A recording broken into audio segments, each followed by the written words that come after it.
ہمیں بڑا افسوس ہے یہ کہتے ہوئے کہ پاکستان کے خلاف جو بڑے سوشل میڈیا ٹرینڈز ہیں ان کو انڈیا نے لیڈ کیا ہے، اور اس میں پاکستان کے اندر جو سب سے بڑا پلیئر ہے جس نے ہندوستان کی مدد کی ہے وہ پی ٹی ایم اور اس سے تعلق رکھنے والے جو ورکرز ہیں وہ ہیں، اور اس کے بعد اس میں افغانستان کی جو موجودہ حکومت ہے اس کے لوگ جو ہیں وہ شامل ہوئے ہیں۔ پاکستان کی ریاست پاکستان کے خلاف 150 ٹرینڈز جو ہیں وہ لیڈ کیے گئے،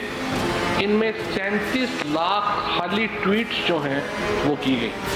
اب یہ سارے جو ٹرینڈز ہیں ان کو شروع پی ٹی ایم نے کیا، اور اس کو سپورٹ جو ہے وہ ہندوستان سے جو ہے وہ مل رہی تھی۔ انہوں نے بتایا تھا کہ 845 ویب سائٹس بنائی گئی ہیں جو کہ صرف پاکستان کے خلاف ڈس انفارمیشن پھیلاتی ہیں، اور یہ جو ڈس انفارمیشن ویب سائٹس تھیں ان کا قریبی تعلق تھا ہندوستان کی سرکاری نیوز ایجنسی ANI سے، کہ کس طریقے سے پاکستان کو ایک بہت بڑی میڈیا وار کا سامنا ہے جس میں فیک میڈیا جو ہے اس کو پاکستان کے خلاف، فیک نیوز کو پاکستان کے خلاف جو ہے وہ استعمال کیا جاتا ہے۔ السلام علیکم ناظرین، آپ دیکھ رہے ہیں پروگرام ایکسپرٹس، میں ہوں دعا جمیل۔ آج کے پینل کا حصہ ہوں گے ایاز خان صاحب، عامر الیاس رانا صاحب، فیصل حسین صاحب، ڈاکٹر عامر لیاقت حسین صاحب، حافظ طاہر محمود اشفی صاحب اور محمد الیاس صاحب۔ بڑھتے ہیں پہلے بڑے سوال کی طرف۔ سب سے پہلے افغانستان کی صورتحال کی اگر بات کی جائے تو ہر گزرتے دن کے ساتھ افغانستان کی صورتحال تشویشناک ہوتی جا رہی ہے۔ مختلف علاقوں میں طالبان کی پیش قدمی تیزی سے جاری ہے۔ اب تک طالبان نے افغانستان کے 9 صوبائی دارالحکومتوں سمیت 65% حصے پر کنٹرول حاصل کرنے کا دعویٰ کر دیا ہے۔ لڑائی میں افغان سیکیورٹی فورسز کو پسپائی کا سامنا ہے، جس کے باعث آج افغان آرمی چیف کو برطرف کر دیا گیا ہے۔ افغان وزیر خارجہ ملک چھوڑ کر نکل گئے ہیں۔ افغانستان سے بھارت کا بوریا بستر گول ہو رہا ہے، لیکن امریکہ، بھارت اور افغان گورنمنٹ اپنی ناکامیوں کا ملبہ پاکستان پر ڈالنے میں لگے ہیں، اور اس صورتحال کا ذمہ دار پاکستان کو ٹھہرانے کی کوشش کی جا رہی ہے، اور سوشل میڈیا پر پاکستان کے خلاف پروپیگنڈا شروع کر دیا ہے۔ پاکستان مخالف مہم میں کلعدم تنظیمیں بھارت کا اعلی کار بنی ہوئی ہیں۔ وفاقی وزیر اطلاعات فواد چودھری اور مشیر قومی سلامتی معید یوسف نے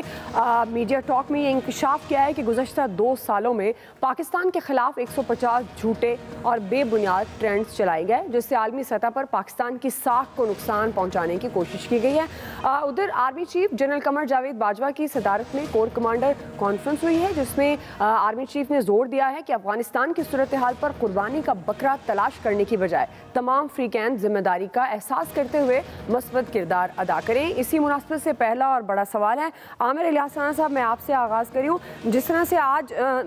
فواد چودھری صاحب اور معید یوسف صاحب نے میڈیا ٹاک بھی کی اور کچھ پی ڈی ایم کے ٹرینڈز کی بھی بات اس میں ہوئی، آپ کے خیال میں اب یہ جو سوشل میڈیا پر اگر ہم بھارتی پروپیگنڈا کی بات کرتے ہیں، پاکستان ہائبرڈ وار کا مقابلہ کیسے کرے گا؟ دیکھیں، وہ چونکہ جو سوال ہمارا پاکستان کی سیاست پہ ہے اس سے منسلک ہو جاتا ہے، اس لیے میں اس کو چھوڑتے ہوئے یہ ہائبرڈ وار ہے یا کچھ ہے جو فواد چودھری صاحب فرما رہے تھے، دیکھیں یہ پولیٹیکل ہائبرڈ وار تو پی ٹی آئی لڑ رہی ہے نا، ٹرینڈ سیٹر ہے اس میں، تو ان کے سوشل میڈیا ونگ بھی بڑے اچھے متحرک ہیں جو سرکاری طور پہ بھی بھرتی کر لیے گئے ہیں اب سارے کے سارے۔ تو کیا وجہ ہے کہ اگر ہندوستان 800 ویب سائٹس بناتا ہے ڈس انفارمیشن کی، تو ہم 1600 انفارمیشن کی ویب سائٹس کیوں نہیں بنا سکتے؟ ہماری کمیونیکیشن کی کریڈیبلٹی کیوں اچھی نہیں ہو سکتی؟ جیسے آپ نے کہا کہ جی پی ٹی ایم، وہ آپ سے مراد میری کہ آپ نے سنوایا فواد چودھری کا، تو پی ٹی ایم میں آپ یہ بات ذہن میں رکھیں، اور یہ ہمارے اداروں کو بھی پتہ ہے کہ یہ صرف فاٹا کے جو ایکس فاٹا ہے اس میں نہیں ہے، جو ان سے انسپائر لوگ ہیں وہ اسٹوڈنٹس بھی ہیں، وہ عام پٹھان بھی ہیں، اور وہ اسلام آباد میں بھی پائے جاتے ہیں، وہ اور جگہوں پہ بھی پائے جاتے ہیں۔ تو جہاں فائٹ ہو رہی ہے وہاں پہ اداروں کو فائٹ کرنی چاہیے، جہاں اسٹوڈنٹس کی صورت میں، عام لوگوں کی صورت میں ہے تو ڈائلاگ سب سے بڑا حل ہے۔ آپ اپوزیشن سے تو ڈائلاگ نہیں کرتے، جو ناراض ہیں آپ جا کے پرائم منسٹر صاحب کو بلوچستان میں اناؤنس کرائے، اور وہ جو اناؤنسمنٹ کی کہ ناراض لوگوں سے بات کریں گے، خراب لوگوں سے بات کریں گے، بدلے میں وہ جو ڈاکٹر عامر لیاقت صاحب ہمیشہ کہتے ہیں غیر منتخب لوگوں کو کرتے ہیں، لیکن وہ بہرحال ایک طرح سے ان کو ایس اے پی ایم کا عہدہ دے دیا شاہ زین بگٹی صاحب کو، کہ نوکری کسی کی لگ گئی، کام اس پہ کچھ نہیں ہوا۔ آنیاں جانیاں بھی نہیں ہیں ابھی تک اس کے اوپر، کیونکہ جنہوں نے خاموش کام کرنا ہوتا ہے وہ ہمیشہ سے ہی کر رہے ہوتے ہیں، وہ ادارے کر رہے ہوتے ہیں۔ جب آپ پولیٹیکلی کوئی مائلیج لینے کے لیے بات کرتے ہیں تو سب سے پہلے اپنے ہاؤس کو ان آرڈر کرنا ہے۔ تو جہاں آپ لوگوں سے ڈائلاگ کر سکتے ہیں ڈائلاگ کیجئے، جہاں اداروں نے ایکشن کرنا ہے ایکشن لیجئے۔ آپ کے پاس پاکستان میں ٹیکنالوجی کی سب سہولتیں موجود ہیں۔ آپ اور ہم جب مل کے اسٹیٹ کے ادارے دنیا کو بتاتے ہیں، ڈوزیئر دیتے ہیں کہ جی یہ اتنی ویب سائٹس یورپ سے نکلی ہیں، یہ فلاں ہے، 1 لاکھ ٹویٹس ری ٹویٹس ہوئے ہیں جو انڈیا نے کیا ہے، سب کچھ کیا ہے، تو ہم اصل انفارمیشن کے لیے کیوں تیزی نہیں دکھا سکتے؟ اسٹیٹ میڈیا سے لے کے نیشنل میڈیا تک ہم ٹرینڈ سیٹر ہم کیوں نہیں بنتے کہ ہم انفارمیشن دیں؟ آرمی چیف کا فکرہ آپ نے آخر میں بولا کہ اسکیپ گوٹ ڈھونڈ رہے ہیں، تو اس فکرے سے لگ رہا ہے نا کہ پریشر پاکستان پہ آ رہا ہے، تو ہمیں بھی اگریسو ہونا چاہیے، انفارمیشن کو سامنے لانا چاہیے کہ جی یہ چیزیں ہیں۔ اگر آپ کے بارڈرز افغانستان کے اندر طالبان نے کیپچر کر لیے اور معاہدہ کیا امریکہ نے، پاکستان نے نہیں کیا۔ شاہ محمود قریشی نے پرسوں کہا تھا کہ ہم گارنٹر نہیں ہیں، ہم فیسیلیٹیٹر تھے بٹھانے کے۔ تو بھائی اگر اب پاکستان آپ کے لوگ منت کرتے ہیں آنا جانا ہے سب کچھ، کو پاکستانی تو نہیں جا رہے ان حالات میں، وہاں پہ افغان ہی ہیں، افغانوں کو کھانے پینے کی چیزیں چاہیے، چمن بارڈر اگر ہم کھول رہے ہیں سہولت کے لیے کھول رہے ہیں، تو پھر ہمیں بھی اپنے آپ کو بہت مضبوط کرنا ہوگا، اعصاب بھی مضبوط کرنے ہوں گے، اور پاکستان کے اندر یونٹی بنانی ہوگی۔ صرف پریس کانفرنس کرنے سے کام نہیں چلے گا، آپ کو لوگوں کے ساتھ ڈائلاگ کرنا ہوگا، اپنوں سے بھی غیروں سے بھی۔ صحیح، بالکل ٹھیک۔ جی حافظ طاہر صاحب۔ بسم اللہ الرحمن الرحیم، نحمدہ ونصلی ونسلم علی رسولہ الکریم۔ دیکھیے گزارش یہ ہے کہ ایک چیز تو بڑی واضح ہے جس میں فواد چوہی صاحب نے محنت کی ہے اور یہ قوم کے سامنے اور دنیا کے سامنے لائے ہیں کہ ہو کیا رہا ہے ہمارے خلاف، سازشیں کہاں سے ہو رہی ہیں، کس طرح پاکستان کو جو ہے وہ گھیرنے کی کوشش کی جا رہی ہے، دنیا کا جو ہے ایک جو ہے ذہن بنایا جا رہا ہے پاکستان کے خلاف۔ تو اس پر تو میں سمجھتا ہوں کہ اپریسیشن ہونی چاہیے، اور مزید آگے کے لیے اور قومی پالیسی میں تو ہمیشہ یہ بات کہتا ہوں اور اس کی طرف ہم جا رہے ہیں کہ کچھ معاملات کے اندر ہمیں ہر چیز ہر وقت تلوار اٹھا کے اپنے لوگوں پر جو ہے وہ نہیں مارنی چاہیے۔ کچھ چیزوں میں ہمیں اپنا بطور قوم کے بطور ملک کے چیزوں کو دیکھنا چاہیے، اور اس وقت جو افغانستان کی صورتحال ہے وہ یہ جو کچھ ہو رہا ہے یہ خالی عمران خان کی حکومت کے خلاف نہیں ہو رہا، یہ تو اس قوم اور ملک کے خلاف ہو رہا ہے۔ افغانستان کے اندر بیٹھ کر جو کچھ ہندوستان نے کیا وہ نواز شریف دور میں بھی ہوا، وہ زرداری صاحب کے دور میں بھی ہوا، وہ عمران خان کے دور میں بھی کرنے کی کوشش کی گئی۔ وہ کیا تھا؟ وہ تخریب، وہ دہشت، وہ وحشت جو افغانستان میں بیٹھ کے ایران نے افغان حکومت کے بعد ذمہ داروں کے ساتھ مل کر کی، وہ سب کے خلاف بھی، کیونکہ اس کا ہدف پاکستان ہے۔ لہذا ہم جہاں بتا رہے ہیں، ہم اپنے دنیا کو یہ بھی بتا رہے ہیں کہ یہ جو کچھ ہو رہا ہے یہ کہاں سے ہو رہا ہے، ہم کیا کر رہے ہیں۔ ہم نے افغانستان میں امن کے لیے پاکستان کی ریاست میں بہت بڑی جو ہے وہ محنت کی ہے، ہم نے 80,000 جانیں افغانستان میں امن کے لیے دی ہیں، اور ہمارا خون جو بہا ہے وہ افغانستان سے آتے رہے ہیں وہ قتل عام کرنے والے، لیکن آپ اس کے باوجود افغانستان میں امن چاہتے ہیں۔ لیکن اگر کوئی یہ سمجھتا ہے کہ ناکام تو وہ ہو، اس وقت افغان فوج جو ہے وہ طالبان کے سامنے ریت کی دیوار بھی نہیں ہے، وہ تو خود ان کے ساتھ 2 طالبان کسی شہر میں چلے جاتے ہیں، ان کی فوج ان کے سامنے احتیاط ڈال رہی ہے۔ اس کی ذمہ داری تو پاکستان پر نہیں آ سکتی نا، پاکستان پر کوئی ڈال سکتا ہے۔ اب اگر آپ کی فوج اشرف غنی صاحب کی نہیں کھڑی ہو رہی، ان کے وزراء وہاں سے بھاگ رہے ہیں اور ان کے ذمہ دار خود ان کی اپنی فیملیاں جو ہیں وہ وہاں سے بھاگ کے جا رہی ہیں، تو اس کا ذمہ دار پاکستان ہے۔ کبھی وہ الزام لگاتے ہیں جی 10,000 بندہ، اس وقت جبکہ سیٹلائٹ کا یہ دور ہے، کہاں سے 10,000 بندہ پاکستان میں داخل کر دیا، ذرا دکھا دیں، کوئی تصویر دے دیں، کوئی ثبوت۔ ویلکم بیک ناظرین، ہم بات کر رہے تھے کہ سوشل میڈیا پر بھارتی پروپیگنڈا عروج پر ہے۔ ایاز صاحب، میں اب آپ سے آغاز کروں گی، اب پاکستان آپ کے خیال میں ہائبرڈ وار کا مقابلہ کس طرح سے کرے گا؟ دیکھیے بڑا مشکل ہوتا ہے، جو ڈیوائیڈڈ نیشنز ہوتی ہیں ان کے لیے بہت مشکل ہوتا ہے اس طرح کی سچویشن میں مقابلہ کرنا۔ میں آپ کو چھوٹی سی مثال دوں گا، آپ سوشل میڈیا پہ جائیں، انڈین اپنے پرائم منسٹر پہ بہت زیادہ تنقید کر رہے ہوتے ہیں، نظر آ رہا ہوتا ہے، لیکن جیسے کہ ملک سے باہر سے تنقید آتی ہے وہ سب اکٹھے ہو جاتے ہیں اور اپنے پرائم منسٹر کو اس کی سائڈ لینا شروع کر دیتے ہیں اور ان کے خلاف لڑائی شروع ہو جاتی ہے کہ جی باہر سے کوئی کیسے. یہاں بالکل الٹ ہے. مطلب ٹھیک ہے اب ملک کے اندر سے پرائم منسٹر پہ یا کسی بھی شخصیت پہ تنقید ہوتی ہے، کرنی بھی چاہیے، لیکن جب باہر سے کوئی آگے تنقید کرتا ہے تو یہ سارے آپ دیکھیں سوشل میڈیا پہ ٹرینڈز اس کے ساتھ ہو جاتے ہیں اور وہ اپنے ہی لوگوں پہ تنقید شروع ہو جاتی. یہ بہت بڑا فرق ہوتا ہے کیونکہ قومیں ظاہر ہے اس طرح سے ڈیوائیڈڈ رہیں تو پھر وہ کچھ بھی نہیں کر سکتی. ڈیوائیڈڈ قومیں تو لڑ بھی نہیں سکتی نا، ظاہر ہے اس کے لیے بھی ایک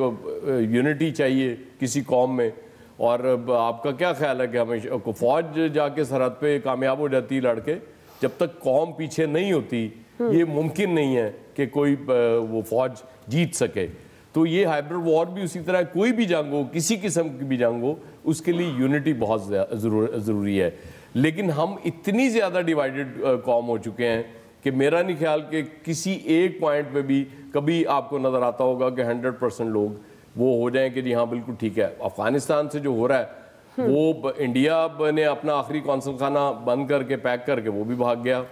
اب بھاگنے کی باری ہے ان کی لیڈرشپ کی. وہ جو چند لیڈر رہ گئے، آج ایک تو چلا گیا ان کا قائم کام میرا وزیر خزانہ تھا، اب یہ باقی لوگ بھی بھاگیں گے کیونکہ وہاں رہنے کا ان کے پاس جواز نہیں رہے گا. یہ آرمی چیف کو ہٹانے سے کوئی فائدہ نہیں ہوگا، یہ پریزیڈنٹ کو خود اپنے آپ کو ہٹانا پڑے گا اور اس کے بعد آپ کو پتہ چلے گا کہ وہ اگلی فلائٹ سے امریکہ یا کہیں اور چلے گئے ہیں. تو افغانستان میں تو امریکہ جو چھوڑ گیا اب حالات ہمارے لیے سب سے زیادہ پرابلم ہے اور رہے گی ہماری. صحیح. جی فیصل صاحب.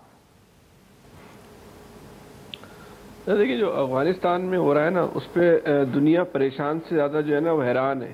کیونکہ طالبان کے حوالے سے جو دنیا کی اور امریکہ کی یا بھارت کی جو کیلکولیشن تھی وہ ساری کی ساری جو ہے وہ غلط ثابت ہو گئی. عمومی طور پہ بات کی جا رہی تھی کہ طالبان کو شاید وہاں قبضہ کرنے میں 1 سال لگے گا، لیکن طالبان تو ایسا لگتا ہے کہ دنوں میں جو ہے وہ سب کو انہوں نے نمٹا دیا، صرف کابل رہ گیا. اور کابل بھی شاید جو ہے وہ طالبان کی اپنی حکمت عملی ہے کہ اس پہ قبضہ نہیں کر رہے، ورنہ کابل بھی شاید اب ان کے لیے جو ہے وہ چند دن کی ہی جو ہے وہ مار ہے، اس سے زیادہ کابل ان کو قبضہ کرنے میں جو ہے وہ تاخیر ہوگی نہیں. اچھا جس طرح افغانستان کی حکومت جو بالکل اب ایک قابل انتظامیہ بن چکی ہے، وہ باقاعدہ فرار ہونا شروع ہو گئی ہے. ان کے تمام کے جتنے بھی حکمران ہیں انہوں نے اپنی فیملیز کو تو بھجوا دیا ہے. وزیر دفاع بھی ان کا بھاگ گیا ہے، وزیر خزانہ بھی ان کا جو ہے بھاگ گیا ہے. کسی وقت بھی ہمیں شاید خبر ملے گی کہ ان کے صدر اور باقی لوگ بھی جو ہے وہ رات کی تاریخی میں جو ہے وہ فرار ہو گئے. اور اتنے جلدی شاید ہمیں خبر مل جائے کہ ہو سکتا ہے کہ ہم کل اٹھیں، صبح اٹھیں تو ہمارے تک یہ اطلاع آ چکی ہو. اچھا آج ایک بڑی دلچسپ تصویر جو ہے وہ سامنے آئی کہ بھارت نے جو طالبان پر حملے کے لیے جو ہیلی کاپٹر دیے تھے وہ طالبان نے ان پہ قبضہ کر لیا ہے اور ان پہ بیٹھ کے جو ہے وہ بالکل جو ہے وہ بتا رہے کہ اب ہر چیز جو ہے ہمارے کنٹرول میں. بھارت کا تو عالم یہ ہو گیا، وہ کہتے ہیں نا دم دبا کے بھاگنا یا چپلیں چھوڑ کے بھاگنا. بھارت تو باقاعدہ اس طرح بھاگا ہے. مزار شریف پہ تو کل باقاعدہ اعلان کیا گیا کہ جتنے بھارتی ہیں وہ ایئرپورٹ پہنچ جائیں، جہاز تیار ہے، صرف پاسپورٹ لے آؤ اور جلدی سے جہاز میں بیٹھو، یہاں سے نکلنا. یہ باقاعدہ جو ہے وہ کل مزار شریف میں جو ہے وہ اعلان کیے گئے. لیکن یہ جو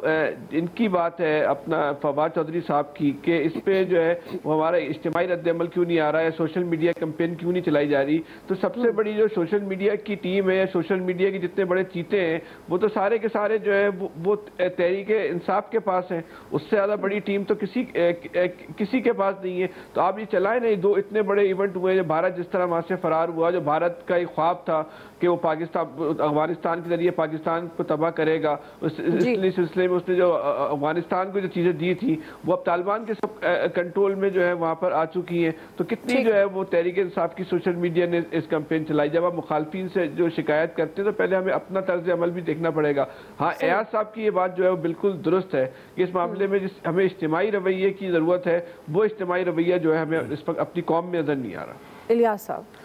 چھوٹی سی بات کرنی ہے، بے شک اینڈ پہ کرا دیجیے گا. جی میں پاکستان میں جب بھی کوئی ایسا مسئلہ ہوا لا اینڈ آرڈر کی سچویشن، آپ دیکھیں سب سے زیادہ بھارتی میڈیا کی جانب سے بھارتی کی جانب سے سوشل میڈیا پر تنقید کی جاتی ہے اور جو ٹرینڈ سیٹر وہ بھارت کی جانب سے ہو رہے ہوتے ہیں. اس بات کے ایک دفعہ نہیں 2-3 دفعہ بھی چیک کیا تو یہ سارا ادھر سے ہی ہوتا ہے. ہمارے ہاں یہ گورنمنٹ کو چاہیے کہ ایجوکیٹ کریں لوگوں کو کہ جو ٹرینڈ سیٹر جو ٹرینڈ یہ بالکل ساتھ میں مل جاتے ہیں. یہ نہیں دیکھتے ہمارے ہاں، یہ نہیں دیکھتے سارے مل کے اس کے ساتھ مل جاتے ہیں. تو یہ دیکھنا چاہیے کہ پاکستان میں یونٹی ہونی چاہیے، اپنے مفاد کے لیے، ملکی مفاد کے لیے ہمیں اس کے لیے دفاع کرنا چاہیے اور مل کے ایک حکمت عملی بنانی چاہیے کہ تاکہ جو بھی اس طرح کی غلط پروپیگنڈا پاکستان کے بارے میں کیا جائے تو اس کا دفاع کیا جائے، اس کے بارے میں مل کے اس جنگ کو نا لڑا جائے۔ تو اس کے لیے باقاعدہ گورنمنٹ کو بھی چاہیے، بالکل گورنمنٹ کہہ رہی ہے کہ جی اس طرح ہو رہا ہے تو بالکل لوگوں کو بھی چاہیے، شعور آنا چاہیے لوگوں کو کہ وہ بھی اس بارے میں دیکھیں پالیسی۔ ہمارے ہاں یہ نہیں دیکھا جاتا، ہمارے ہاں ملک کے جو انٹرنل معاملات ہوتے ہیں اس میں آپس میں ایک بڑھ چڑھ کے لڑتے ہیں، لیکن جو سرحدوں کے پار جو ہو رہا ہے اس کے لیے ہمیں چاہیے، گورنمنٹ کو بھی چاہیے کہ لوگوں کو شعور دے اس بارے میں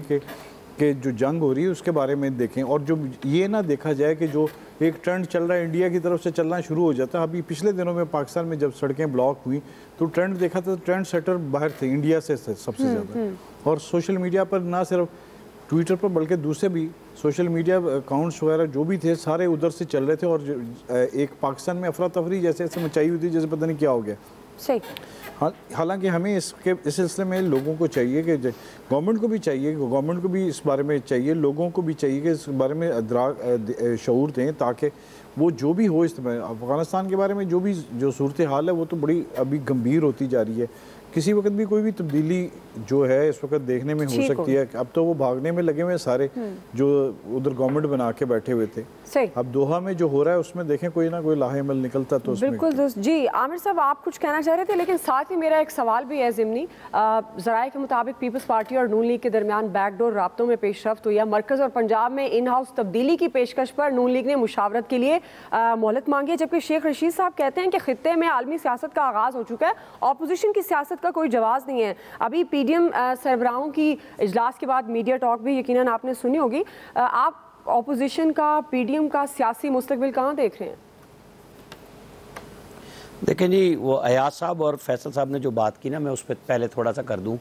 اجتماعی کی بات کی، انڈینز کی بات کی، بالکل ٹھیک بات ہے، لیکن فرق ہماری اور ان کی سیاست کا یہ ہے کہ انہوں نے بیرون انڈیا کسی قسم کی کوئی سیاسی جماعت نہیں بنائی، وہ سب نان ریزیڈنٹ انڈینز کہلاتے ہیں، اس لیے یکجہتی کا ایک مظاہرہ نظر آتا ہے، اور ہم سارے نہ صرف پولیٹیکل پارٹیز میں علاقائیت پہ، فرقہ واریت میں تقسیم ہے،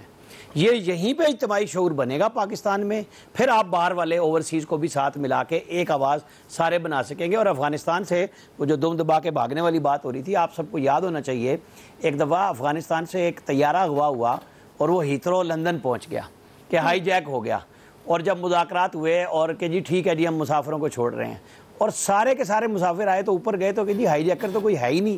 انہوں نے کہا وہ کہاں گئے، انہوں نے کہا جی انہوں نے منہ پہ کپڑے باندھے ہوئے تھے، سارے ایک ہی جیسے تھے۔ تو افغانستان والے اسی طرح کے یہ پھر جہاز لے کے نکل جائیں گے، اب تو ان کو وہ نیشنلٹیاں بھی مل رہی ہیں اور پاسپورٹ بھی مل رہے ہیں، کام چل جائے گا۔ اچھا، دو جو ابھی آپ نے دوسرا سوال کیا، پیپلز پارٹی اور اے این پی سے رابطے کی پی ڈی ایم نے شہباز شریف والی یہ تجویز تو مان لی کہ پارلیمنٹ کے اندر موجود اپوزیشن جماعتوں سے رابطے کیے جائیں، یعنی وہ پیپلز پارٹی اور اے این پی ہے، لیکن ساتھ ہی مولانا فضل الرحمان نے ایک بات کر دی، عدم اعتماد کا جواب دے دیا کہ ہم صرف پی ڈی ایم سے شفاف انتخابات کے لیے جد و جہد کر رہے ہیں۔ انہوں نے وہ یکسر ختم کر دیا کہ جی آپ اگر کوئی رابطہ کرنا چاہتے ہیں کہ جی عدم اعتماد والی کہانی وہ بالکل نہیں ہے، وہ کوئی بھی نہیں کر رہا۔ شہباز شریف نے آج بڑی جو سوال ہوا ان سے مفاہمت والا کہ آپ کا، تو اس نے کہا 30 سال سے مجھے کیا ملا ہے مفاہمت میں کہ آپ سب میڈیا والے میرا یہ چلا دیتے ہیں، کہانی اسی طرح ہی چلے گی۔ ابھی حالات کو آپ ستمبر تک دیکھ لیں، اکتوبر میں تبدیلیاں نظر آنی شروع ہو جائیں گی۔ جی ایاز صاحب کوئکلی آپ بھی کامنٹ کر دیجیے گا۔ پی ڈی ایم اب بیبا بچہ بن گئی، مجھے بڑی خوشی ہوتی ہے کہ اپوزیشن جس طرح کی ہونی چاہیے اب اس طرح سے اپوزیشن ہو رہی ہے۔ اجلاس ہوا ہے، بالکل فیصلے ہوئے ہیں، کچھ چیزیں مسترد کی ہیں، انہوں نے کچھ اپنے لاہ عمل بتایا، جلسے کریں گے، اجلاس کریں گے، یہ بالکل ٹھیک ہے۔ یہ پہلے بھی یہی پالیسی رکھنی چاہیے تھی اور مسلسل پریشر رکھنا چاہیے گورنمنٹ پہ تاکہ پی ڈی ایم کو کچھ اس سے حاصل ہو سکے۔ جب آپ ایکسٹریم لائن لے لیتے ہیں اور اس کے بعد نہیں کر پاتے تو پھر لوگ بھی مایوس ہوتے ہیں اور ظاہر ہے آپ کو نقصان پہنچتا ہے۔ تو میرا خیال پی ڈی ایم اب ٹھیک ٹریک پہ ہے۔ ٹھیک ہو گیا جی، آپ کا پوائنٹ آ گیا، کیونکہ ہم پی ڈی ایم رہنماؤں کے اجلاس کے بعد ہم نے مختصراً یہ بات بھی کی کہ پی ڈی ایم کا کیا فیوچر ہے، اور شیخ رشید صاحب کے بیان کو مد نظر رکھتے ہوئے آج کے ایکسپرٹ سے اتنا ہی۔ فیڈ بیک دیجیے گا، خیال رکھیے، اللہ حافظ۔